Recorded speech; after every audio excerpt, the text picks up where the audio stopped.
Vamos falar da guerra do IOF. Ó, Juliana Rosa já está aqui com a gente. Estou aqui apurando. Escutou um chamado, apurando, mas já está no ar. Rodrigo Orengo já está com a gente também. Boa tarde aos dois. Boa tarde. Boa tarde.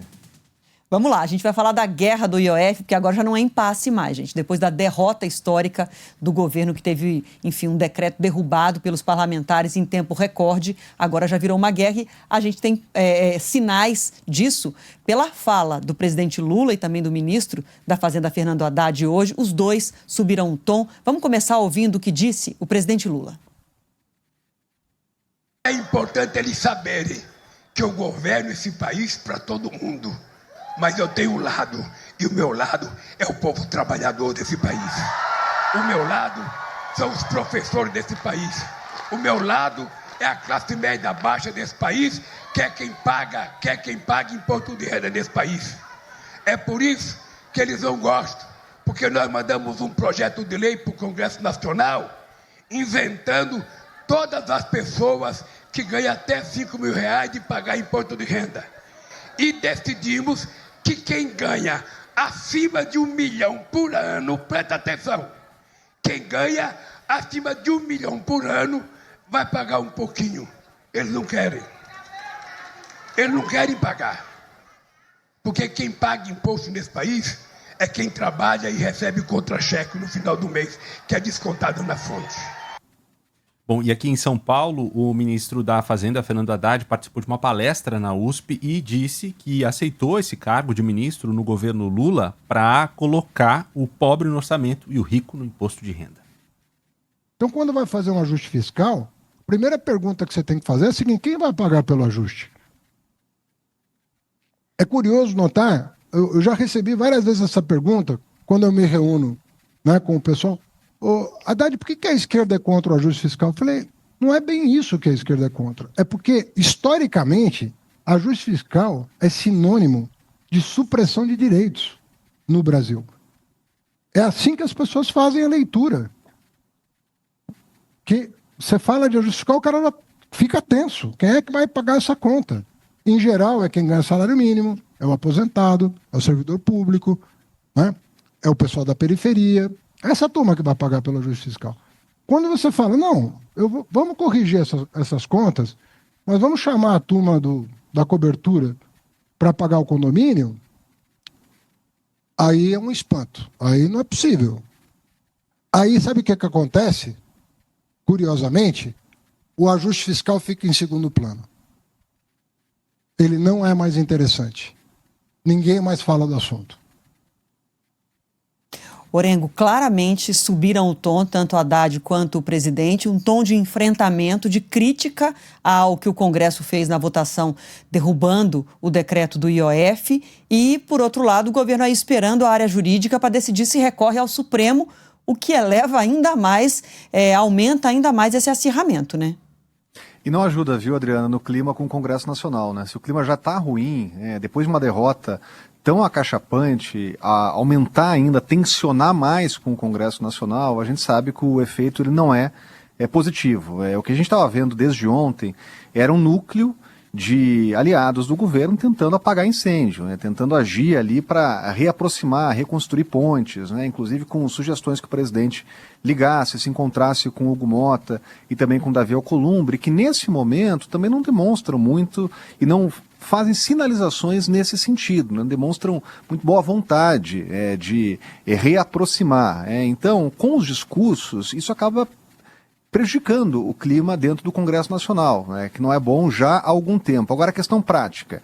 O governo vai ao Congresso Nacional. O presidente já acionou a AGU para fazer esse estudo. A ação deve chegar ao Supremo Tribunal Federal e colocar o Supremo, judicializar uma disputa entre governo e Congresso Nacional também tem o potencial de aumentar essa tensão. Do ponto de vista técnico, há uma avaliação que o governo tem muitas chances de vencer essa parada no Supremo, porque a alegação é que o Congresso estaria usurpando uma atribuição do Poder Executivo. Não poderia simplesmente derrubar a matéria e sem apontar tecnicamente, essa é a avaliação que o governo faz, que não houve ali na hora de derrubar o decreto de aumento do IOF, apontar tecnicamente o motivo, e também não tem a compensação, né? Aí já é uma questão econômica, claro que a Ju vai avaliar, mas do ponto de vista político, o clima, ele azeda ainda mais e é urgente que o governo tente reacomodar essa base, realinhar, em vez de ficar só no discurso.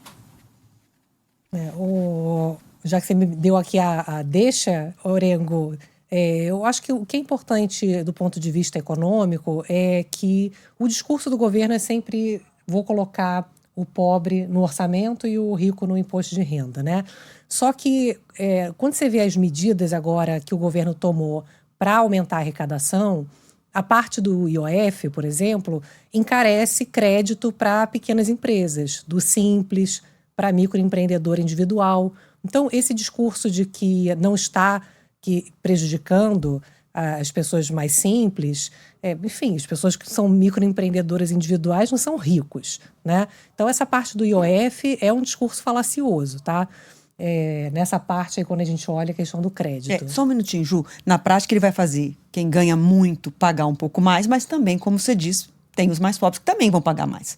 Então, de fato, faz gente mais rica pagar, mas faz gente que não é rica pagar também, né? Não está focado só no rico, isso que eu estou falando, né? Isso, a questão do IOF, você encarece o crédito para pequenas empresas e microempreendedores individuais.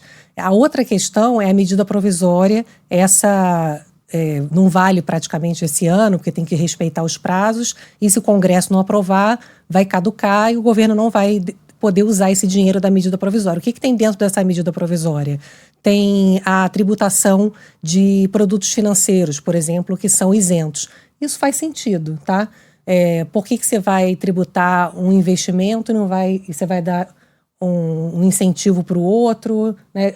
Incentivo normalmente é algo mais temporário para fazer com que aquele tipo de setor ou produto, enfim, ele possa se desenvolver, mas no Brasil tudo que é temporário vira permanente, né? Então, ali dentro da MP, de fato, tem questões que o governo chama de equalização de tributos, o que faz sentido. A gente tem muito subsídio realmente no Brasil.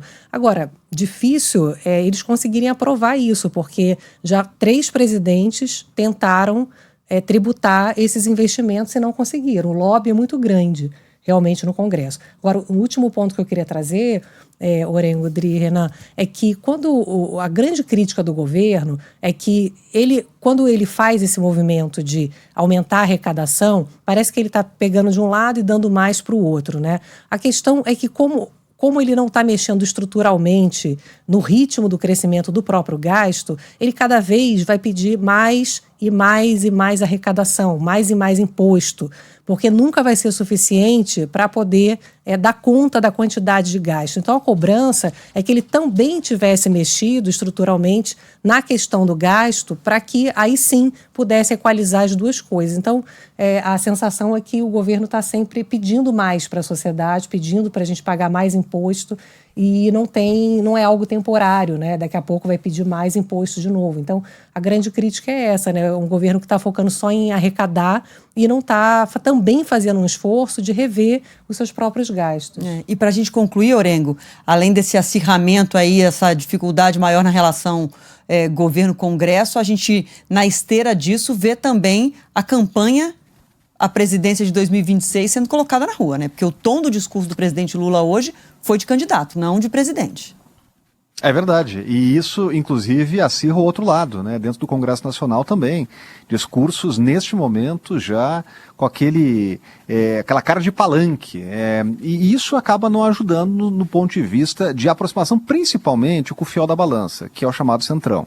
Então, quando o presidente ele eleva o tom, ele afasta os partidos como União Brasil, PP, PSD, são partidos que geralmente dão governabilidade, compõem, jogam junto quando estão alinhados ali, mas nesse momento fazem praticamente uma oposição ao governo dentro do Congresso Nacional, mesmo com ministérios. E só para colocar mais um ponto aí, Adriana, e o Congresso Nacional também não apresenta a contrapartida, né? Então, há um movimento ali de contradição, no sentido de que pedem para cortar despesas, mas ao mesmo momento estão aumentando despesas, com discussões de aumento do número de deputados, né? E matérias que vão ficando pelo caminho, né? Quanto tempo a gente fala aqui da necessidade do fim dos supersalários, um assunto que nem está na pauta, já esqueceram e ficou aqui nas gavetas do Congresso.